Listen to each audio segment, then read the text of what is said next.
Hi hello friends, welcome to Arshita kitchen creations. ನಾನು ಈ ದಿನದ ವಿಡಿಯೋದಲ್ಲಿ ಕಡಲೆಬೇಳೆ ವಡೆ ಹೇಗೆ ಮಾಡೋದು ಎಂದು ತೋರಿಸ್ಕೊಡ್ತೀನಿ.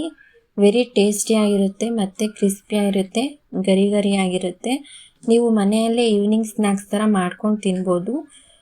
ನಾನು ಬೇಕಾಗಿರುವ ಇಂಗ್ರೀಡಿಯೆಂಟ್ಸನ್ನು ತೋರಿಸ್ಕೊಡ್ತೀನಿ. 5 ಮೆಂಬರ್ಸ್ಗೆ ಆಗುವಷ್ಟು ಇಂಗ್ರೀಡಿಯೆಂಟ್ಸ್ ತೊಗೊಂಡಿದ್ದೀನಿ. ನಾನು 2 ಕಪ್ಸ್ ಆಗುವಷ್ಟು ಕಡಲೆಬೇಳೆನ 1 ಅವರ್ ಮುಂಚೆನೇ ತೊಳೆದು ನೆನೆಸು ಇಟ್ಕೊಂಡಿದ್ದೀನಿ.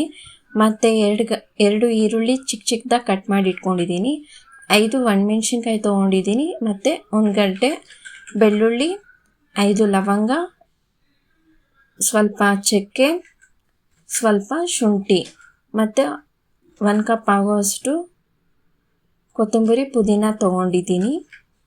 ಒಂದು ಮಿಕ್ಸಿ ಬೌಲ್ಗೆ 1 ಅವರ್ ಮುಂಚೆ ನೆನೆಸಿಟ್ಕೊಂಡಿರುವಂತಹ ಕಡಲೆಬೇಳೆ, ಶುಂಠಿ, ಬೆಳ್ಳುಳ್ಳಿ, ಚಕ್ಕೆ, ಲವಂಗ ಎಲ್ಲ ಮಿಕ್ಸಿಗೆ ಹಾಕ್ಕೊಂಡು ತರಿಯಾಗಿ ರುಬ್ಕೊಳ್ಳಿ.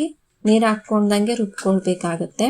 ನೀರು ಹಾಕ್ಕೊಂಡಿದ್ದೀರಾ ಅಂದರೆ ಫೈನ್ ಪೇಸ್ಟ್ ಆಗಿಬಿಡುತ್ತೆ. ಅದಕ್ಕೋಸ್ಕರ ನಾನು ಮಿಕ್ಸಿಗೆ ಹಾಕ್ಕೊಂಡಿರೋದನ್ನು ಒಂದು ಬೌಲ್ಗೆ ತೊಗೊತಿದ್ದೀನಿ. ಆ ಬೌಲ್ಗೆ ಸ್ವಲ್ಪ 1 ಕಪ್ ಆಗುವಷ್ಟು ಕಡಲೆ ಹಸಿಟ್ಟನ್ನು ಹಾಕ್ಕೊತಿದ್ದೀನಿ. ಯಾಕಂದರೆ ಅದ ಬರಬೇಕು ಅಂತ. 1 ಕಪ್ ಕಡಲೆ ಹಸಿಟ್ಟನ್ನು ಹಾಕ್ಕೊಂಡು ಅದಕ್ಕೆ ಹಚ್ಚಿಟ್ಕೊಂಡಿರುವಂತಹ ಈರುಳ್ಳಿ, ಕೊತ್ತಂಬರಿ, ಪುದೀನ ಹಾಕ್ಕೊಳ್ಬೇಕು. ಈರುಳ್ಳಿ ನಮಗೆ ಸ್ವಲ್ಪ ಜಾಸ್ತಿ ಇದ್ರೇ ಚೆನ್ನಾಗಿರುತ್ತೆ, ಅಲ್ಲಲ್ಲೂ ಸಿಗ್ತಾ ಇದ್ದರೆ ಚೆನ್ನಾಗಿರುತ್ತೆ ತಿನ್ನೋವಾಗ, ಅದಕ್ಕೋಸ್ಕರ. ಮತ್ತು ಪುದೀನ ಹಾಕ್ಕೊಳ್ಬೇಕು, ಕೊತ್ತಂಬರಿ ಹಾಕ್ಕೊಳ್ಬೇಕು. ಮನೆಯಲ್ಲಿ ನಿಮಗೆ ಸಬ್ಬಕ್ಕಿ ಸೊಪ್ಪಿದ್ರೆ ಅದನ್ನು ಹಾಕ್ಕೊಳ್ಳಿ. 1 ಸ್ಪೂನ್ ಉಪ್ಪು, ಚಿಟಿಕೆಯಷ್ಟು ಸೋಡಾ,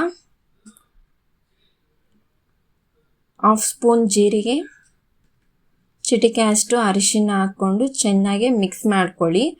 ನೀರು ಹಾಕ್ಕೊಳ್ದಂಗೆ ಮಿಕ್ಸ್ ಮಾಡ್ಕೊಳ್ಳಿ.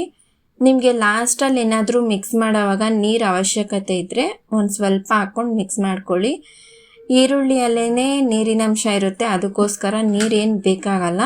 ನನಗೆ ನೀರು ಬೇಕಾಗಿತ್ತು, ಅದಕ್ಕೋಸ್ಕರ ನೀರು ಸ್ವಲ್ಪ ಹಾಕ್ಕೊಂಡು ಮಿಕ್ಸ್ ಮಾಡ್ಕೊತಾ ಇದ್ದೀನಿ. ಎಲ್ಲ ಮಿಕ್ಸ್ ಆಗೋಂಗೆ ಮಿಕ್ಸ್ ಮಾಡ್ಕೊಳ್ಳಿ.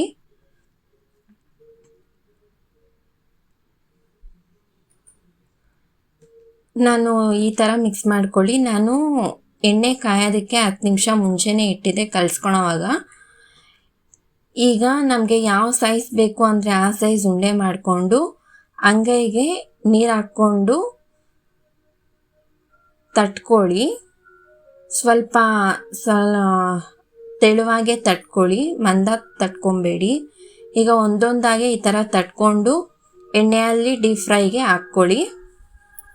ನಮಗೆ ಕೈಯಲ್ಲಿ ಬರಲಿಲ್ಲ ಅಂದರೆ ವಿಳೆದೆಲೆ ಇರುತ್ತಲ್ಲ ಅದರಲ್ಲಾದರೂ ಓಕೆ, ಇಲ್ಲಾಂದರೆ ಪ್ಲಾಸ್ಟಿಕ್ ಕವರ್ ಇರುತ್ತಲ್ಲ ಅದ್ರ ಮೇಲೆ ತಟ್ಕೊಂಡು ಹಾಕ್ಕೊಳ್ಳಿ. ಲೋ ಫ್ಲೇಮಲ್ಲಿ ಇಟ್ಕೊಂಡು ಹಾಕ್ಕೊಳ್ಳಿ. ಹೈ ಫ್ಲೇಮಲ್ಲಿ ಇಟ್ಕೊಂಡ್ರೆ ಸಿದೋಗುತ್ತೆ, ಒಳಗಡೆ ಎಲ್ಲ ಹಸಿ ಆಗಿರುತ್ತೆ.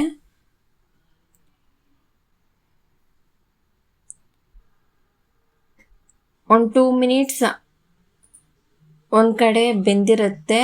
ಅದಾದಮೇಲೆ ಇನ್ನೊಂದು 2 ಮಿನಿಟ್ಸ್ ಇನ್ನೊಂದು ಕಡೆ ತಿರುವಾಕೊಂಡು ಬೇಯಿಸ್ಕೊಳ್ಳಿ. ಲೈಟ್ ಗೋಲ್ಡಿಶ್ ಬಂದಿದ ತಕ್ಷಣ ತೆಗೆದಾಕಬೇಕಾಗತ್ತೆ. ಸ್ಟ್ರೈನರಿಂದ ತೆಗೀರಿ, ಒಂದಕ್ಕೊಂದು ಅಂಟ್ಕೊಳ್ಳಲ್ಲ, ಚೆನ್ನಾಗಿರುತ್ತೆ. ಲೈಟ್ ಗೋಲ್ಡಿಶ್ ಕಲರ್ ಬಂದಿದ ತಕ್ಷಣ ತೆಗೆದುಬಿಡಿ. 5 ಮಿನಿಟ್ಸ್ ಆಗಿದ ತಕ್ಷಣ ಆಗಿರುತ್ತೆ. ಈಗ ಸ್ಟ್ರೈನರ್ ಸಹಾಯದಿಂದ ತಗೊಳ್ಳಿ. ಈಗ ಟಿಶ್ಯೂ ಬೌಲ್ಗೆ ಹಾಕ್ಕೊಂಡು ಸರ್ವಿಂಗ್ ಪ್ಲೇಟ್ಗೆ ತೊಗೊತಿದ್ದೀನಿ. ನಿಮಗೂ ಇಷ್ಟ ಆದರೆ ಕಮೆಂಟ್ ಬಾಕ್ಸಲ್ಲಿ ತಿಳಿಸಿ.